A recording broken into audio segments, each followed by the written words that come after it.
In this video, I'm going to be talking about 5 things that rich people do that poor people don't.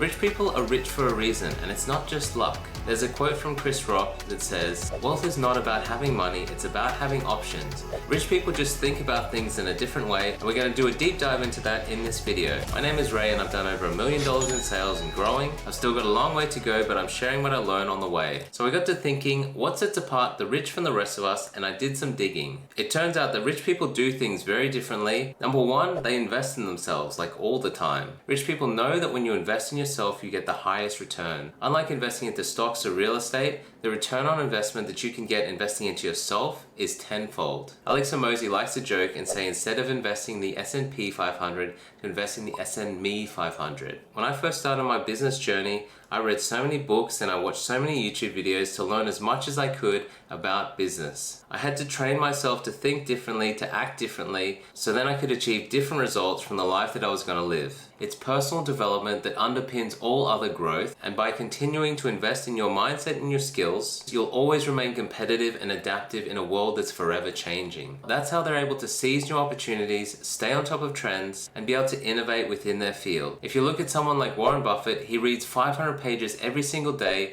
and attributes much of his success in continuous learning. He believes that knowledge builds up like compound interest. If you look at someone like Elon Musk, even though he is so busy, he still manages to dedicate so much time to reading and learning, and that's how he continues to develop new skills in building rocket ships and developing AI. By the way, if you like this kind of content, make sure you like and subscribe to keep your brain growing. Number 2, rich people think long term because they're not in it for the short term gain. They're able to think about the 10, the 20, the 30-year progressions, not just this year or this month or even next week. That means when they make a decision, they're truly considering the lifetime of their business and the best move forward. They understand the importance of delayed gratification, which helps to see you through a lot of before you start seeing success. By thinking long term, they're also better at managing their risks. That's because they don't care about the ups and downs that happen every day. If you imagine a boat traveling over the ocean, a poor person is feeling every single wave up and down, whereas a rich person is thinking about the destination and planning ahead. While they experience the same waves, they're also not too concerned because they know where they're going and they're going to commit to that journey no matter what. If you look at someone like Jeff Bezos, who's one of the richest people in the world, he continued to reinvest Amazon's profits year after year, focusing on growth and expansion instead of immediate profitability. He continues to spend so much money on research and development,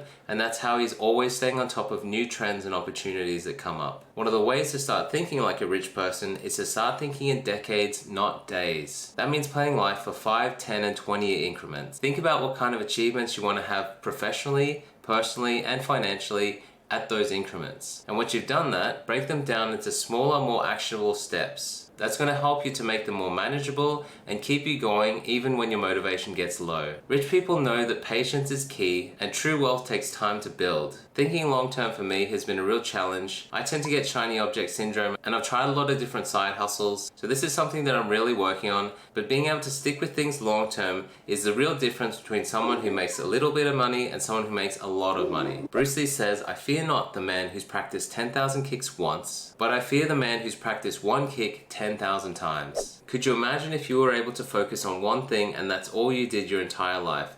More than likely you'd be the best at it, but it's one of the hardest things to commit to. Number 3 is mastering the art of saying no. See, rich people become rich because of the time and energy that they're able to dedicate to this one thing. If you think about your ability like a bucket of water, every time you say yes to something, you're taking a little bit of that water out, a little bit of your focus away from the thing that really matters, and then make it harder for yourself to actually do that thing. There's been a big movement around saying yes to everything, and I definitely was one of those, but it actually leads to a lot of distraction. It makes it really hard for you to achieve that one thing that you really want to do. What's a bit unintuitive for the people who like to say yes is that saying no actually allows you to maintain control of your schedule, which ensures that you actually stay aligned with your long-term goal. Even at the level of a billionaire is still so far ahead because they've eliminated all distractions.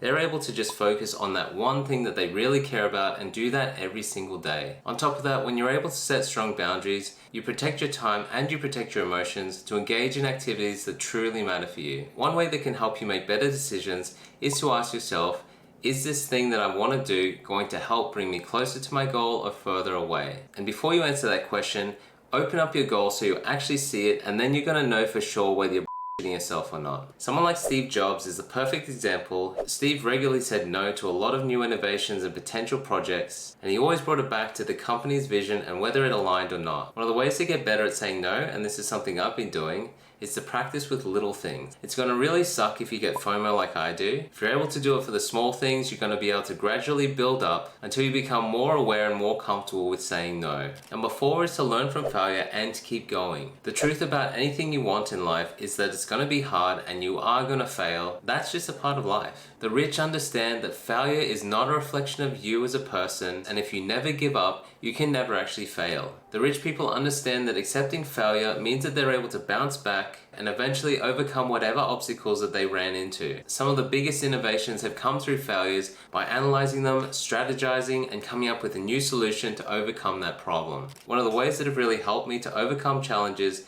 is to think about things from first principles. This comes from my engineering experience, where you have to analyze what you know, what you don't know, and what you need to know to overcome the challenge. When I was running my marketing agency, running ads for real estate agents, one of the challenges that I faced was that my ads just weren't working. At the time, I tried a whole bunch of different combinations, nothing seemed to work, and I really felt like giving up. What really helped me in this situation was understanding that there were other agencies running the same kind of ads and getting the results that I wanted. So going back to first principles, it allows me to take myself out of the picture and understand that it is possible for an agency to run ads for real estate agents and make money.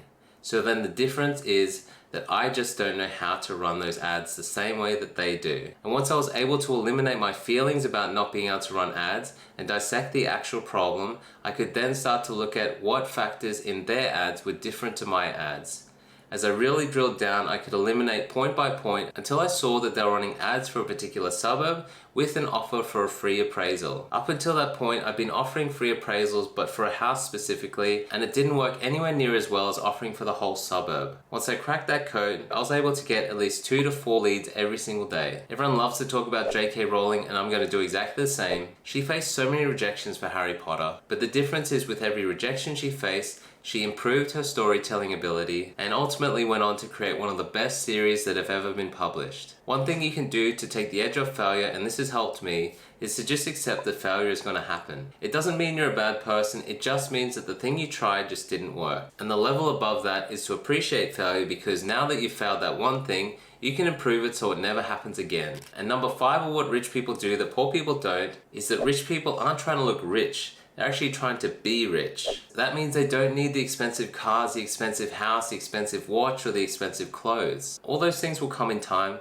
The most important thing is to invest in yourself and your business, continue to grow, and you'll eventually be able to get those things. They focus on growing their wealth, not buying depreciating assets. If you look at their portfolio, they're made of businesses, stocks, real estate, and other appreciating assets. They have a financial plan and a goal that they systematically go about achieving. And on top of that, when you're truly rich, you have multiple streams of income. One thing they don't care about is trying to keep up with appearances or look the part. Some of the wealthiest people in the world actually don't dress up at all. They make money work for them, they have passive income, and they utilize compound interest. So we've covered 5 things that rich people do that are: invest in yourself, think long term, master the art of saying no, learn from failure and keep going, and stop trying to look rich. By doing those 5 things and taking the action, you will then get the results of a rich person, which will make you rich. Make sure you subscribe to my channel and join my community of hustlers on the rise. I'll see you next time. Cheers.